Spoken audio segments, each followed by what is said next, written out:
Hey, what's up everybody? BDL44 coming at you with another video. Alright, so as I figured I would have a lot of change happen today, I thought I wouldn't be able to give y'all the Lakers versus Raptors pregame video. Well, I was wrong. I'm able to do it. So here it is. Long and the short of it is this. The Toronto Raptors are a team that have about 4 players that are all the exact same height and weight. And they're all extremely, extremely good. You're talking about players like Precious Achiuwa, Scotty Barnes, OG Anunoby, who's not going to be playing, Pascal Siakam, Gary Trent Jr., and then you can throw in a guy like Chris Boucher. They're all, if they're not the same height, pretty much the same weight, and they pretty much do the same things. Scotty Barnes and Precious Achiuwa are literally the polar opposites of one another. One of them is specifically great on defense. The other is specifically fantastic offensively. They both can come together and kind of do ridiculously good things together. And then you talk about a guy who's having a fantastic year as well in Pascal Siakam, who very easily could have been an all-star this year. He's having a career year, if I'm not mistaken, NBA champion Pascal Siakam. And you just understand that he's going to go off. Gary Trent Jr. Is coming off a 43-point game, if I'm not mistaken. This guy is just continuing to show us that he's a star-level scorer in this league, and should have never been given up on by Portland. They should have kept him. That was a huge mistake, in my opinion. They should have been eager to pay him. But nevertheless, they have him now in Toronto. And then you're talking about a guy like Fred VanVleet, who just made an all-star team. He's questionable tonight. We're not sure if he's going to be able to go. But that right there is a player that you have to deal with as well, who's going to obviously be able to do star level things to you from multiple statistical categories. So Toronto Raptors, to me, are yet another team that make the Eastern Conference the more dominant conference this season. They may be the 7th best team in the Eastern Conference, and they would probably be the 4th best team in the Western Conference this season. That's how real it is out there right now. And I like them to defeat a lot of teams that people don't think they're going to be able to compete with because of the repeated ability to keep throwing those forwards at you. You're looking at a guy also by the name of Kim Birch, who's played really well off of their bench over the last year or so since they picked him up from Orlando. He's also somebody who I think can eat tonight because of the fact that we have such a size disadvantage against this team as we do against everyone. And it's just so very important to get off to a good start against a team like this who has hyper defensive players, hyper offensive players, and athleticism and youth all over the place. It can be a repeat of last night where we got out to an extremely slow start and Phoenix jumped on top of us with 48 points in the first quarter. You can totally see Toronto having opportunities to get some of those same shots off and having some very talented players to be able to hit similar shots just the same, especially if Fred's able to go, Gary Trent's able to go, Pascal's able to go. They can all light you up extremely, extremely bad. And you talk about a guy, once again, by the name of Scotty Barnes, who I was extremely excited about from jump. As soon as I was aware of what type of player this was, I realized that he could be a next level defensive talent, possibly one of the greatest defensive players of his generation if he develops properly. And his game doesn't stop there. That's the beauty of what it is that I'm learning about Scotty Barnes. He could be an all-around superstar because he can pass the rock very well. He can dunk the ball as well as anybody at his position. His size allows him to be able to bang with players. He's super fast for his size. He can move laterally at an unbelievable pace. He can guard all 5 positions. Just a spectacular prospect, and has started out the gate as one of the top rookies. Probably will finish second, in my opinion, or third in the Rookie of the Year category. But this is one of the most competitive rookie classes in recent memory, so that's not a bad thing. I think at the end of the day, you're talking about somebody who I think will make multiple all-star teams, someone who has a big personality to kind of lead Toronto into where they're headed in the future. And they have not had to rebuild at all because of how well they've been able to put together the players that they have. Despite losing Kawhi Leonard, I still think that this is a team that can win a championship if they continue on the path that they're on. They don't need to do too much. And so I'm super excited about their future. Unfortunately, they're the opponent tonight for the Lakers, and we don't have a whole lot we can be excited about, which is why I spent 5 minutes talking about the opponent. We got ourselves exposed once again last night as we continue to dig new lows. as a franchise. You know, set the record low for the most points given up in a quarter since the shot clock era for our team with 48.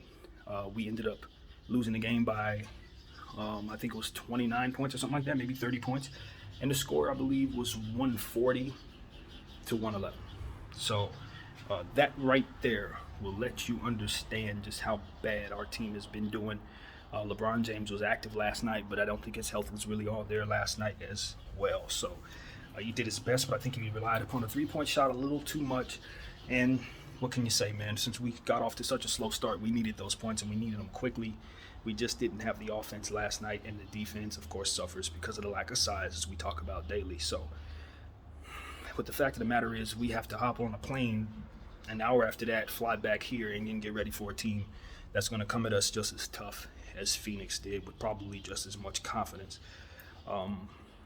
It's just a rough time, you know. I really do think the Lakers should shift their gears and think about just kind of what it means in the big picture of things for LeBron James and Anthony Davis just basically being preserved, aka shut down for the rest of the season, so that we can make sure they stay healthy. Because right now, a game like tonight, I definitely don't want to see LeBron play. The injury report has not been released, so you do not know if he's going to give it a go, but you hope he doesn't, since he played last night and was laboring the way that he seemed like he was. And the fact that we have this particular opponent with these particular forwards that are just basically built to double team and triple team and body up a guy like LeBron James. That's basically what this team was put it together to do.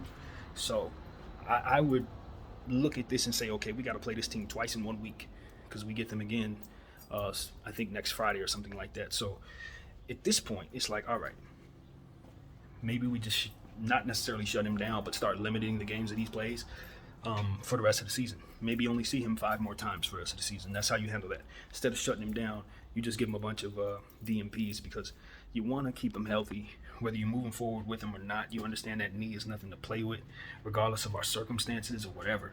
We need to look at his health, see him as obviously the most important piece to us, and preserve him. Make sure that we protect him from himself, protect him from any possibility of injury. I feel the same way about AD, even though it's been said that AD is expecting to come back before the playoffs or at playoff time. I'm not sure we will be available to play in playoff time, so I'm not sure that will be necessary. But I do think that the Lakers should just take their destiny in their own hands. Don't worry about what mathematically looks like is possible. Know who you are and prepare for next season. I think that's the best path forward. Give the kids all the opportunity to succeed. We're seeing good things out of guys. Speaking of which, THT has been playing much better. His shot has been falling. He's looked overall better these last few games. Austin Reeves has been picking his game up as usual. He didn't really stand out for me yesterday for whatever plethora of reasons, one being Avery Bradley's return. But, you know, all in all, I just want to see him bounce back and make his presence felt tonight against the Toronto Raptors. He's going to definitely be needed. Malik Monk continues to shine out there. As we talked about his mechanics and how crisp he's looked, in recent games. We want to see him continue on that trajectory. Don't think too much about last night's game. We lost to the Phoenix Suns. You know what I mean? That's what I would tell everybody on this squad. When Gabriel has looked good, continuing to show us how he really, really, really seizes the moments given about as well as any person I've seen.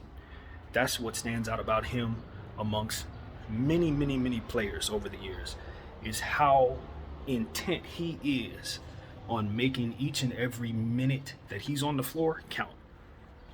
That's a quality that I really, really, really appreciate, on top of the fact that he's aggressive, athletic, pulls down boards, and can even hit a three-point shot here and there. I like what I see out of Wenyen Gabriel, and I think if he continues to want it as bad as he appears to want it, he's going to overachieve. He's going to overachieve. He's going to make himself an NBA player, and I would not allow myself to believe that he's just going to be capped out. You know what I mean? In terms of, he can only be this or he can only be that. Not when a guy wants it as bad as he appears to want it, because he'll do the work. So I'm excited about Wenyen Gabriel's ability to get the most out of himself, and I hope to be a part of what he does, because that's the type of energy we needed. Good pickup. God, I haven't seen enough of DJ Augustin, even though he's considered a vet. And I don't like playing vets. I just think of him as a guy who can help us win right now and help us get cohesive basketball play on the floor. We kind of lean on Russell Westbrook and then force him into situations where he has to make certain decisions. He has to think, and that doesn't work for him. I would like DJ Augustine to get those minutes, if I'm being completely honest with you, because even though I look at DJ as somewhat of a liability defensively, he's less of a liability than Russell at this point defensively. Russell's defense is non-existent. And because he gives us problems on the offensive end as well, I do believe him to be non-playable at this point. I think he had about 15 points last night, still being aggressive, still trying to get to the bucket, still trying to find his rhythm, still trying to get synchronized with others. But he's so intent on doing so till it becomes just awkward. And that's where we're at this point. It's like he's trying to play so much out of himself, and I actually think that he's doing a good job. Being asked to be someone else. But at that same breath, it would benefit us to have a point guard that isn't even trying to be someone else while doing the duties. And I just think it's time to part ways with Russell. Obviously, everybody agrees. This is not a news flash, but just looking at how he looks down there, he doesn't fit. he doesn't fit, period. So that's why I want to just kind of shut him down too, honestly.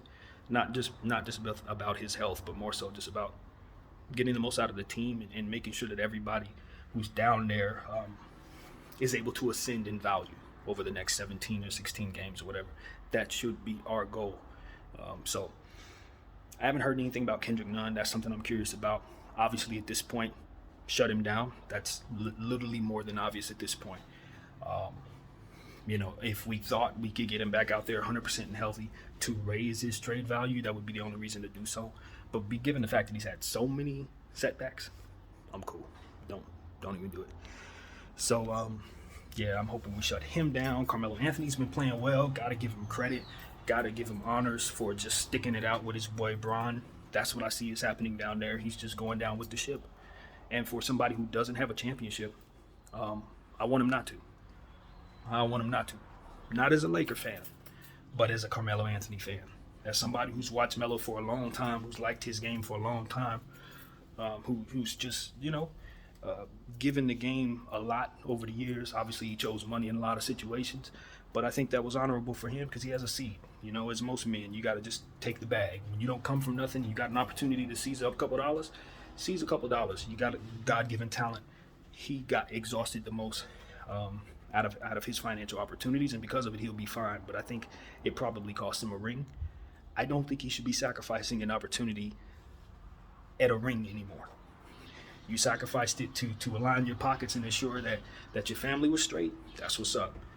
Sacrificing it to go down with the ship with LeBron James when he has 4 rings, that's not what's up. And I'm not saying he wouldn't do it for you, but I would tell him not to if he were in your shoes, just like I'm telling you not to. It's dope. I'm sure he appreciates that you would do that for him. And somewhere in the back of my mind, I think he agrees. You need to go get you a ring, bro. You need to go be playing for the Phoenix Suns. You need to be playing for the Golden State Warriors and the Memphis Grizzlies. One of those teams. Brooklyn, Philly, that's where Melo deserves to be. Not because he can't, but because he can play. But because he can help. Because he can be a part of a winning situation right now. And I don't know how many more years he has to do this. If we release him now, he could still come back next season when we are a championship caliber team. You know what I mean? If we do put together something like that, there's nothing keeping him from signing again with us next year.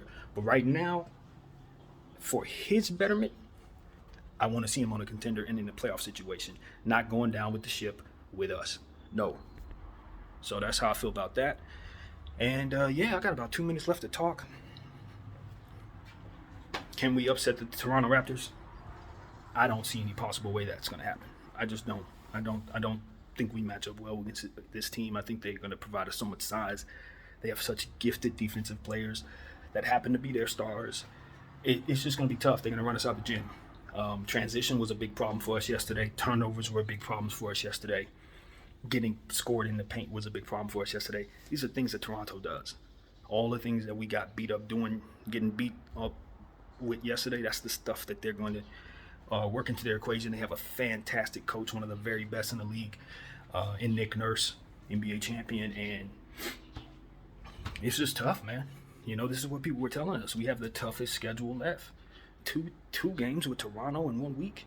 2 games with, Portland. Was it Portland? No, who was it we just saw? It was another team. But the point is, we're getting to a point where we're seeing some of the same teams, stretches of where we're going on the road, because we had a lot of home games to start, and we just didn't take advantage of the softness of our schedule early. When we were going up against garbage teams, we were running small ball and giving ourselves no opportunity to win with the vets. When we should have been running our kids and utilizing good offensive plays and putting a center on the floor. All them games during December and January, when we didn't do that, it led up to where we are now, where we're fighting our very best to get in the play-in tournament, and just maybe New Orleans and Portland can just chill out and not play well enough so that we can make the play-in. This is what happens when you don't play a center and continue to let things get worse. So here we are, man. A night with Toronto coming into the Crow. Pascal's playing great. Scotty's playing great. Good luck, y'all. That's what I got to say. My name is BDF44, and I thank you all for watching. I'm out.